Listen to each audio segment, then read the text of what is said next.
Hello there, I'm Laura Kyle with some of the top stories here on Al Jazeera. The United Nations has launched its largest ever individual appeal for aid.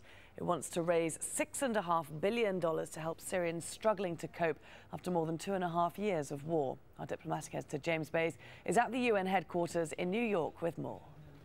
They need all this money because the situation is getting so much worse. Right now in neighbouring countries there are 2.3 million refugees. Well, that is predicted and projected to rise to 4.1 million refugees by the end of next year. Inside Syria there are also people in desperate need. Some 9.3 million people the UN estimates need humanitarian assistance. Militias in Central African Republic admit they're recruiting child soldiers. Al Jazeera spoke to a group fighting against the government, a rebel alliance that seized power in March. Al Jazeera has also seen evidence of children in the army. South Sudan's president says a group of renegade soldiers has failed in an attempt to overthrow him.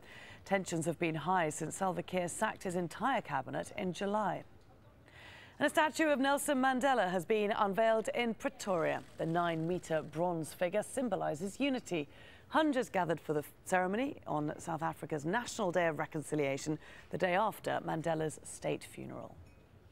Those are the headlines. You can find the latest on all those stories and much more at aljazeera.com.